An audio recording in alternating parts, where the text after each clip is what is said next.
fudhata kooti inni bara kamuu isanaaf dhaabatu libsuu ijaa fi yoo amane fuula isaa chinarraan deeffatu akkas miti kun immoo akkana jedha cinaa kooti miti koo argeera dhugaat jaalalasa sadisee sayyoon naqu kooda fudhata kooti inni bara kamuu isanaaf dhaabatu libsuu ijaa fi yoo amane fuula isaa chinarraan deeffatu akkas miti kun immoo akkana jedha cinaa kooti miti koo argeera dhugaat jaalalasa sadisee sayyoon naqu addadha addadha addadha jaalalleessa addadha addadha addadha mi jaalalleessa addadha addadha addadha jaalalleessa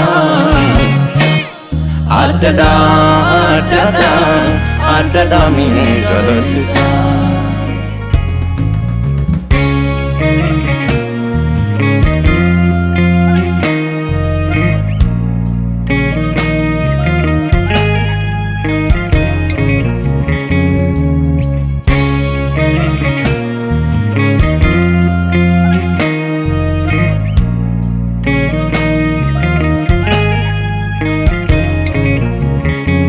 bara hunduu na dhiiseen argee firoomni isaa hin shakkisiisu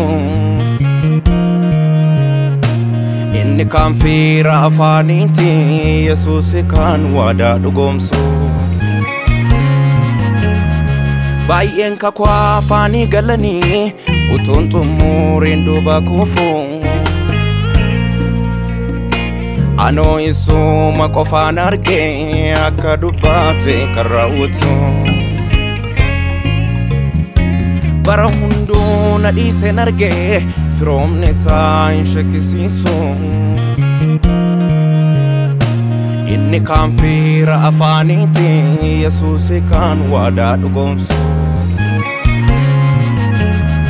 baay'een kakuu afaanii galanii utuun xumuriin duuba kuufu anoo isuma qofaan argee akka dubbaate kan raawwatu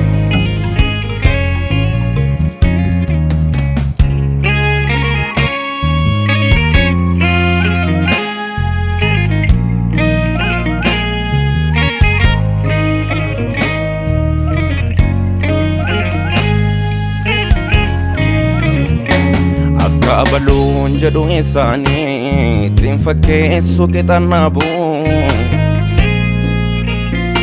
michu hangafee ofitti na qabee kan saatii jaalalli na dhibu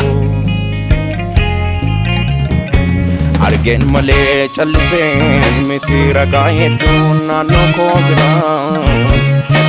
caalmaa qabaa inni keessa kooti kanaafan jaajaa yeroo hundumaa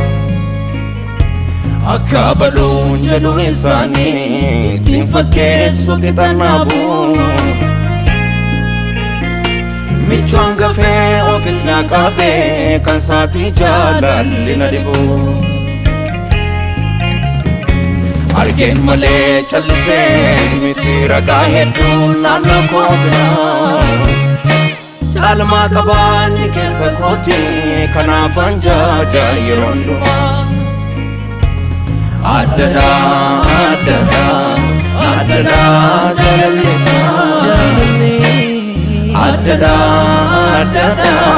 addadha mi jaalalleessa addadha addadha addadha jaalalleessa addadha addadha addadha mi jaalalleessa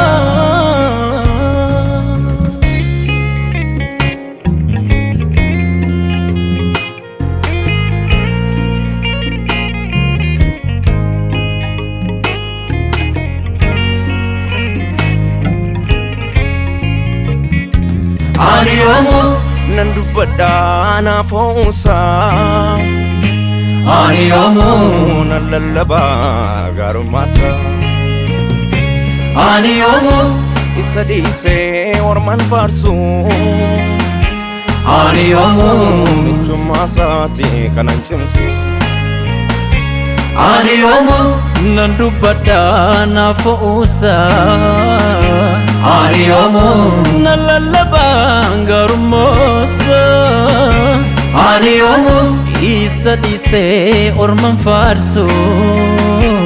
Ani yoomuu michummaasati kanan cimsu